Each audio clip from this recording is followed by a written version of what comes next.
Hello Space Croutons listeners, this is SALI, bringing you a very special episode of our show.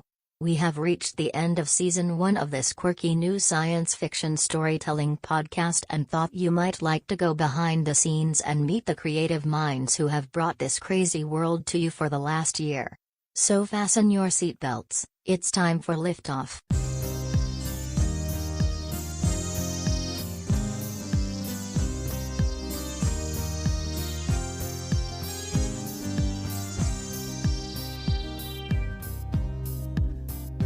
What if planet Earth's a rocket wagon train upon a journey? And what if aliens don't fight an actress named Sigourney? We're not a bunch of geeks who live in basements, sleep on futons, but who wouldn't stream our podcast if we're calling it Space Croutons.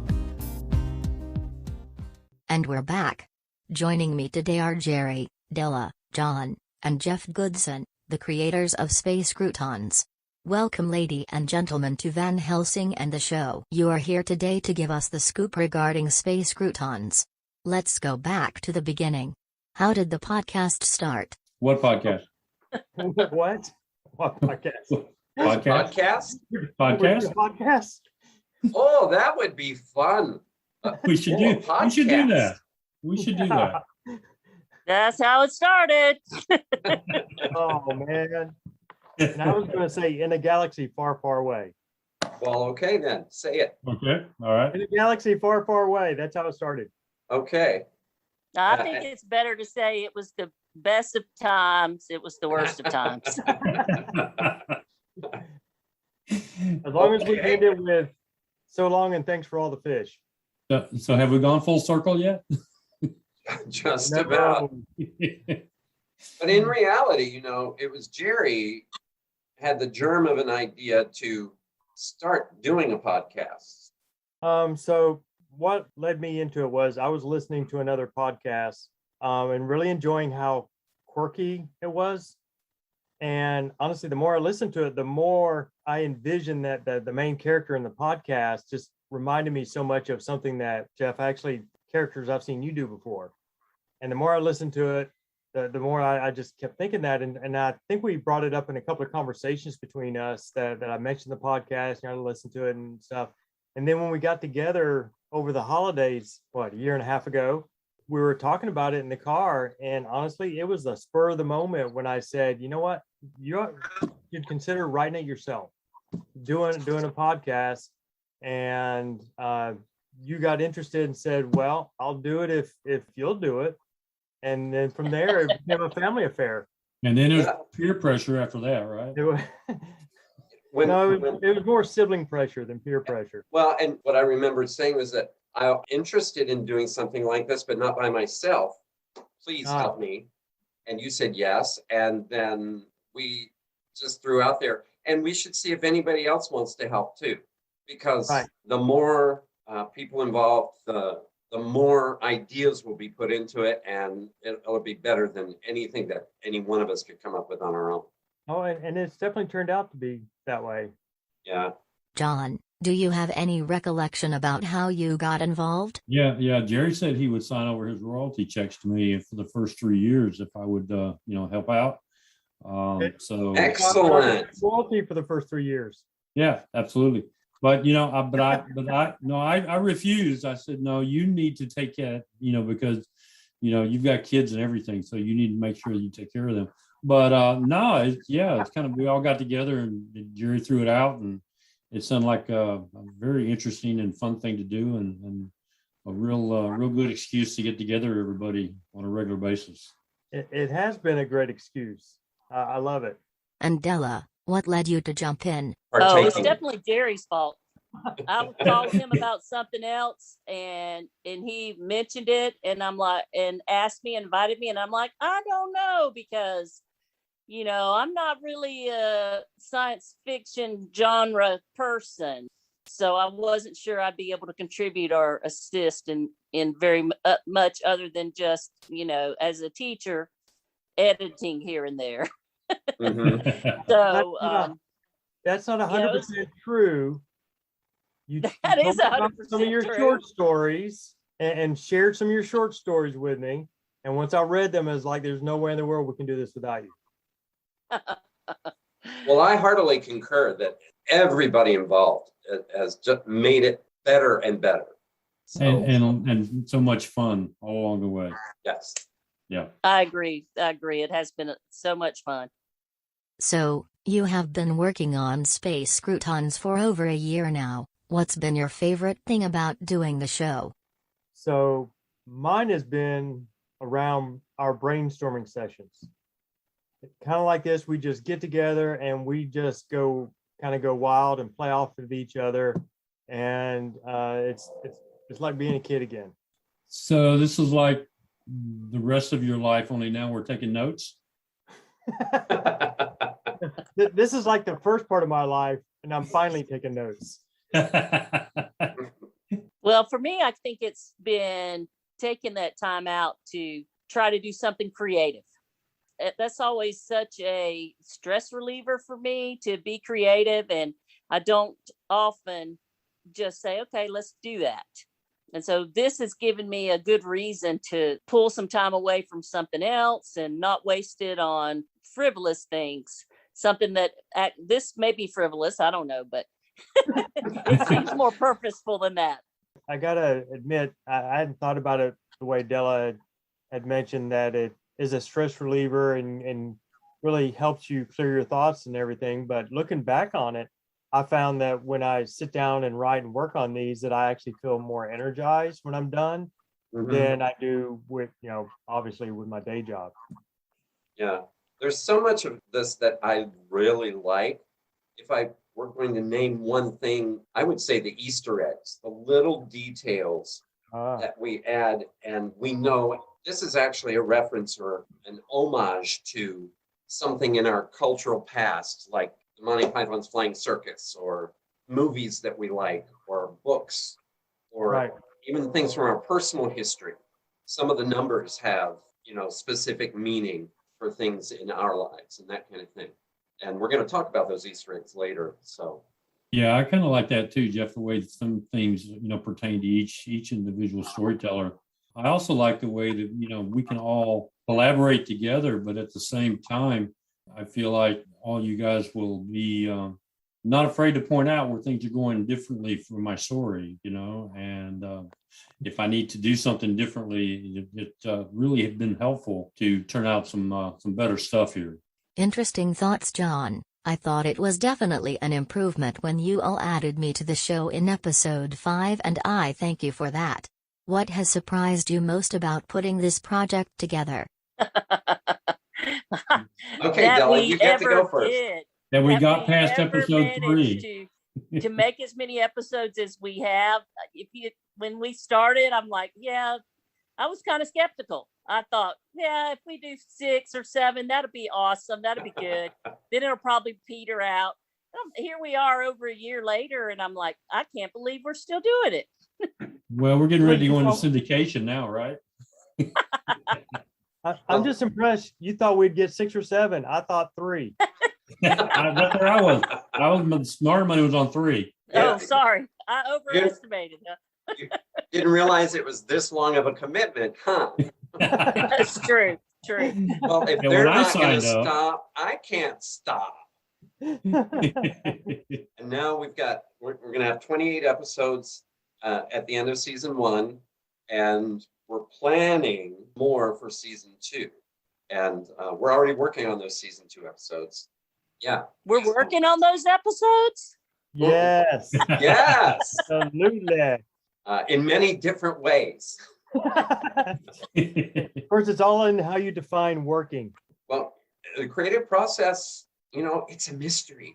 It's whatever you want to define it as. I find the longer I hold my breath, the more visions I see. Okay. You sure? That sounds like a lack of oxygen. There may be a lack of oxygen, but no lack of drive on your parts. What has driven you to make Space Croutons a reality? What drives me to make it a peer pressure? Yeah. knowing that everybody else was out writing helped spur me to get motivated to put the next episode out. And then to see how all these things weave together, I'm excited to see where it goes. It is pretty awesome. I just personally like creating the reality. I mean, this is our reality that we're doing here. It's us, it's ours. We own it.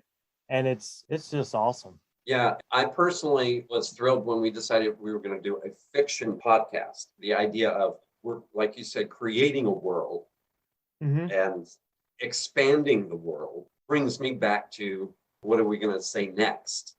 Right. Well, what I am going to say next is to ask if you have a favorite character. Probably Michael Keaton in Batman.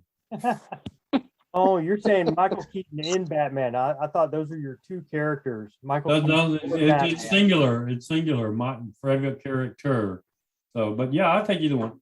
No, I'm Batman. Okay. How about Batman playing Michael Keaton? That would be cool. So I'm actually. I would have to say in the podcast. I'm sorry. Go ahead, Jerry. The podcast character. Between SALI and actually Vera. I like Vera. Sally's a close second. Vera has a unique and distinctive personality. Oh, yeah. I really like the way that Vera came across. Well, they're so. That's funny because I was going to say Vera as well. Well, I feel obligated to pick somebody else just so that people at least think that there are other interesting characters. Oh, really? So you're just going to leave us hanging, huh? It's not going to be unanimous. Well, the first that came to mind was Sally, because she's such a learner. So there's very few limits on what she's going to talk about and what she's going to try and experience. Yeah. So that always, as we start a new episode, it's like, okay, what's going on with Sally this time? Right. And because she shows up so often, it's easy to see her growth. But you know who I'm anxious to see or hear about with every episode starts? Curdy's dad. Oh. Why did he say this? I want to hear what Curdy's dad has to say about this particular situation. Yeah, he tends to be pretty wise in his own way. Yeah. Yeah. You know, I think there's an opportunity for a book of just Curdy's dad's sayings. I think that there would be nothing else, a bunch of outtakes from Curdy's dad. Yeah. Oh, yeah. Curdy's dad's greatest hits. Volume 2. 4 CDs only for $7.99. But wait. And if you There's buy more. today. Well, I am flattered that you all like me so much. Thank you. Do you have a favorite episode? Well, so my favorite episode, just because it was the first one I wrote and it's just so close to me, was Eternity. Yes. It meant a lot to me creatively. The characters were very close to me, you know, very personal. I love the way it just kind of came together, and I just, you know, I can't get away from it. Yeah, I find that I gravitate toward the origin episodes of a particular set of characters or a situation. Like John, your first one that was set in Alaska. Right. And we first discover what's happening with Aiden through Brittany's eyes. Sticks out for me. Jerry, the one that you did that you just talked about, sticks out for me. And the reporter in Eagle Rock, Della, and the whole idea of that story and what happened, and somebody was there to report on it, just makes it such a clean and easy story to get into and really just sit there and enjoy it. It did. It was very fresh. I have to credit Jared because he and I really talked and came up with some good twists because of his input. And also Jerry and I also talked about it, and he gave me a great idea and about using the sayings and kind of having some of them be mangled sayings, but it just kind of all came together with everybody's help. Yeah. Those were so cool, by the way. They really were. There are songs that sponsor each episode as well as a great theme song. Say something about the music for the show. Personally, I like the theme song with the Neil Diamond references. I was going to say the theme song too, because, you know, it was created specifically for the show. Yeah. And it was an opportunity to put in pop culture references like that. Sure. To kind of explain the geekiness behind the whole show. Right. So have you gotten a response back from Neil and his entourage, you know, since you're giving him the free publicity? You know, not yet. Not yet. Okay. I'm sure that they're working on it though. What about the cease and desist letter? No, haven't gotten that yet. Or a request to let him do a cover version of the song.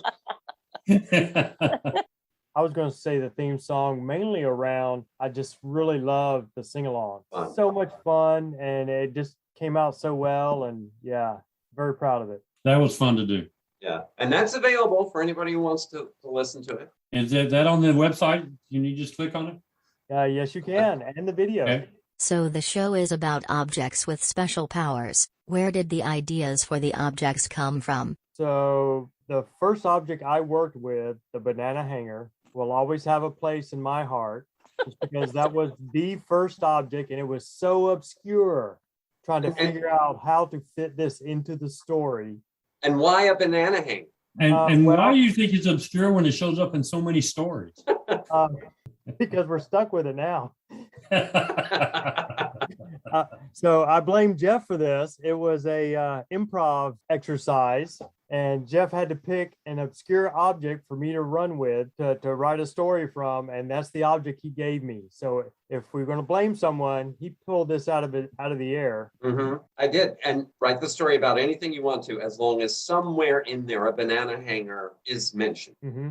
I like the way they played into the constellations, but the other objects, you know, I like the mood ring. You know, the Jerry talked about obscurity of a banana hanger, and you know, nobody's seen a mood ring for eons. Mm-hmm. But when we were last sort of together out in another state, we found one in a kind of a little souvenir shop, and went nuts over it, didn't we?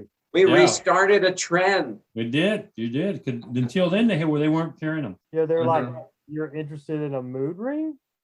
Are you sure?" It was like a jewelry store. Sorry, which one would you like to see? Which one turns the blackest? Yeah. So now the most unique though has got to be the clock. The clock. Oh, the clock. Yeah. Yes, that I think. And not just the clock, but the way the clock is oriented in the statue of the elephant's belly. Yes. Yes. Yes. It became the elephant in the room. Yeah. Yes, it did. And when you think about the processes of writing these stories, some of the objects, like Jerry, you're talking about, the banana hanger was just kind of off the cuff. Let's throw this in there and see what happens. And others, like the clock, were really much more of a, oh, wouldn't it be cool to have this object because it could do this? Yeah, very planned out. So how did the two-headed porter come into play? Well, again, that was another one set up by the improv exercise. Oh, okay. And actually, when I put it in the first story, it was just an object that I mentioned in the story because I had to. Mm-hmm. And then it became more apparent that it was a crouton with other stories. It kind of gained a life of its own. You mentioned the use of Easter eggs in the show. Tell us more about those. I like stripes personally, or not. I like Cadbury, but I like Cadbury. I'd go for Reese's. Reese's is good, but it's harder to find Cadbury, so you got to stop when you get them. I like the Snicker Easter egg. Okay. Have you tried the Brock's candy coated chocolate Easter eggs? Oh yeah. There are malted milk ball Easter eggs now. Those are good. Yeah, the robin eggs. Yeah. Uh-huh. Okay, we have to stop talking about chocolate now. What about Easter eggs in the episodes? So one of my favorites from one of the stories actually was in, of all things, Eternity, where he talks about sorghum, the farming of krill. That was a nod to the Mandalorian series. And it was very obscure, but anyone who was really following the series at the time would have picked up right on that. And so I just was so proud of myself.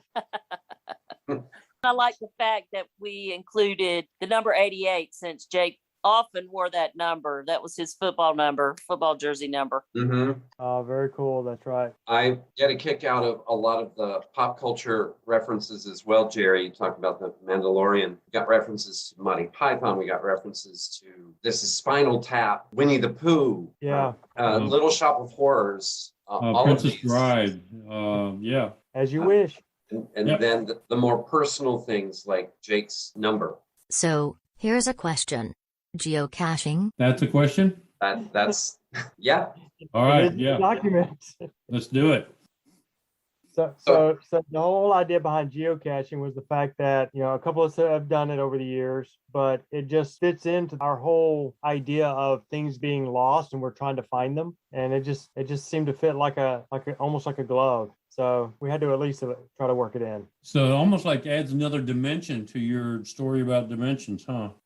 It's like interdimensional. Interdimensional, yeah. Or that be interdimensional. Yeah, but it brings the listeners in and let them start hunting for these objects. This is a fiction podcast, but there are some real things in some of the stories, yes? One of the things that I get a real kick out of when we're doing these stories is when we find references to put in the story to things that really exist in the world. Right.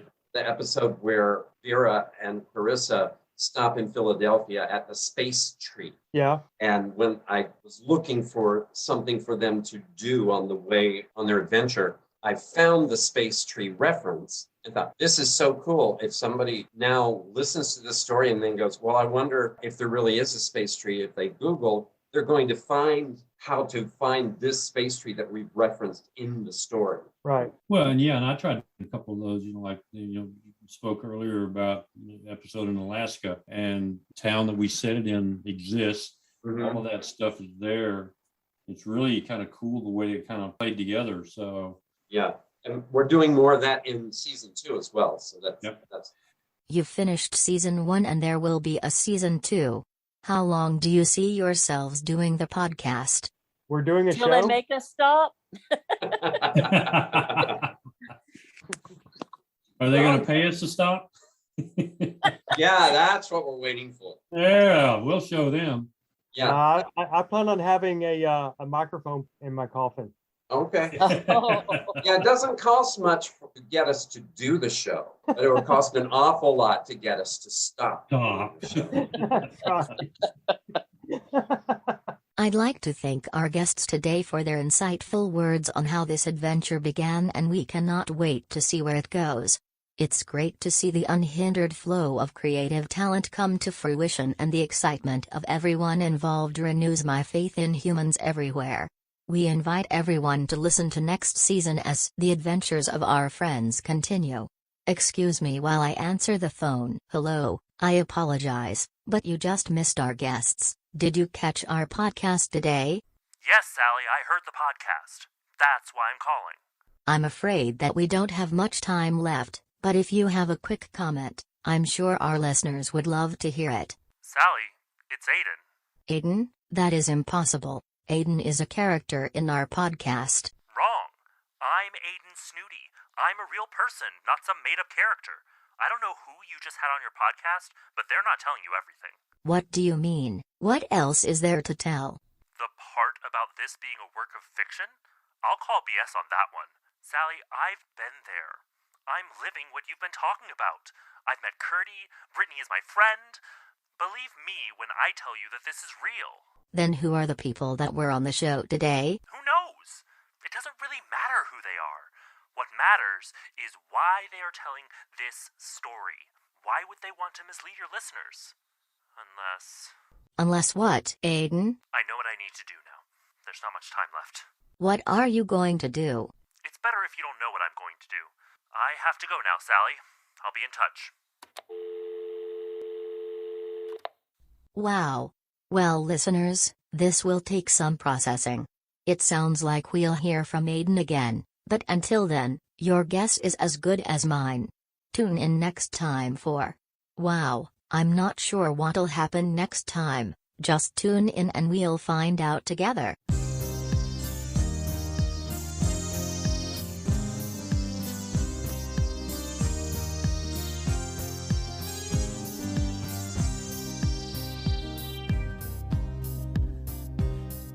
If planet Earth's a rocket wagon train upon a journey, and what if aliens don't find an actress named Sigourney?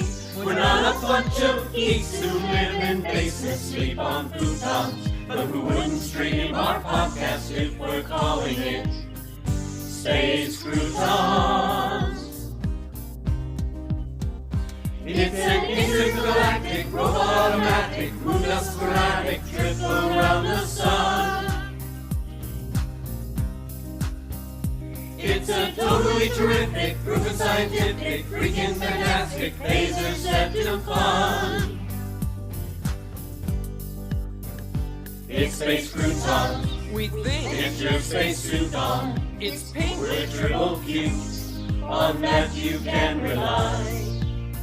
And once you've tossed your Sally, your flying saucer it's valid. to at Space Croutons for lunching with Lucy in the sky. With Neil Diamond. Lucy in the sky. I love Neil Diamond. Lucy in the sky. No, not real diamonds. With Space Croutons. Space Croutons is a work of original fiction. Similarities to persons, situations, or events, real or fictional, is coincidental and unintentional. Created by Jerry, Jace, John, Della, and Jeff Goodson. Entire work copyright 2020 by the authors. This has been a Good Witch audio production.